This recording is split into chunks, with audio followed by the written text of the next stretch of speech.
Salut tout le monde et bienvenue dans cette nouvelle synthèse. Bon, on va aller droit au but. On a préparé aujourd'hui le guide de révision ultime, la fiche clinique parfaite pour tout casser à son examen final de bactériologie. L'idée, c'est de prendre ce monde super complexe des antibiotiques et de le transformer en concept ultra clair et structuré. Que ce soit pour rafraîchir ses connaissances ou juste pour trouver les bons mots face à un patient, eh bien c'est exactement l'outil qu'il nous faut. Allez, c'est parti. Au menu aujourd'hui, un super programme. On commence par la différence entre bactéricide et bactériostatique, on enchaîne avec les cibles de l'usine bactérienne, on se fait un petit guide comparatif bien pratique, puis on décortique les 4 stratégies de résistance. On parlera aussi du péril hospitalier pour finir sur les antibiogrammes et la prévention. Alors, première partie, bactéricide contre bactériostatique, posons les bases. Ces deux petites abréviations, la CMI et la CMB, ce sont littéralement les fondations de n'importe quelle décision de traitement sur le plan pharmacodynamique. En gros, la CMI, ou concentration minimale inhibitrice, c'est la force exacte qu'il faut pour simplement figer l'ennemi sur place. La CME, elle, c'est la force de frappe totale pour l'éradiquer complètement, à 99,99%. Et ça illustre parfaitement la différence entre juste bloquer l'infection ou la détruire sans pitié.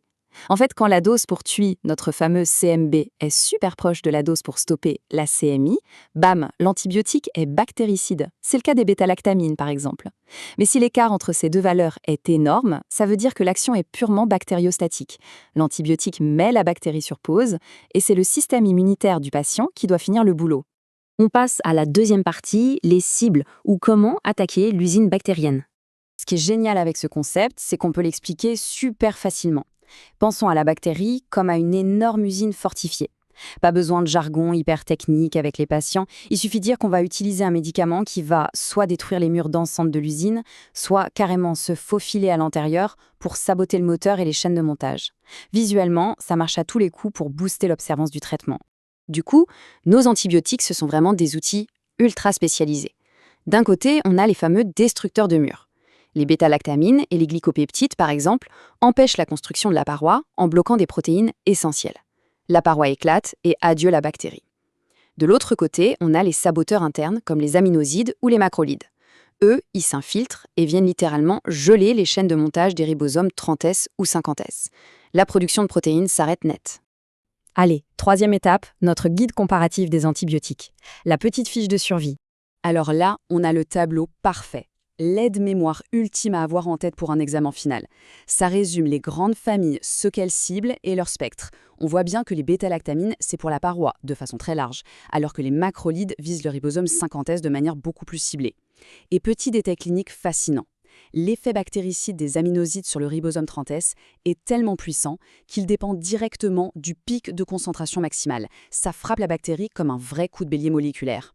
Il faut vraiment mémoriser ces grandes règles pour faire le bon choix thérapeutique d'entrée de jeu. En gros, les bêta-lactamines, c'est hyper polyvalent, souvent en première ligne.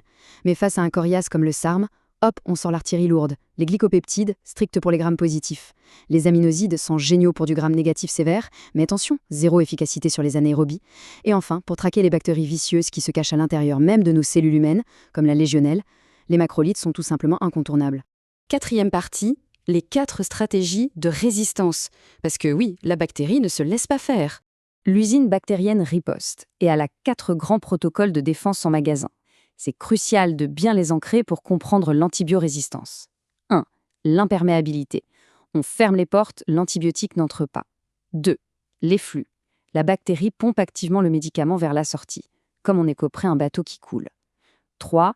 L'inactivation enzymatique. On fabrique des ciseaux pour détruire le médicament. Et 4. La modification de la cible. On change carrément la serrure pour que la clé de l'antibiotique n'y entre plus du tout.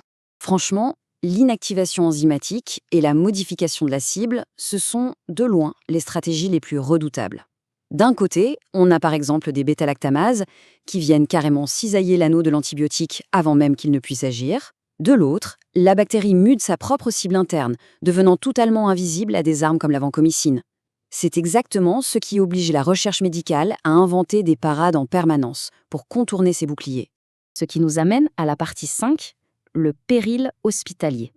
Passons au niveau macro. BLSE et SARM, 2 acronymes qui font froid dans le dos quand on les croise dans les couloirs d'un hôpital.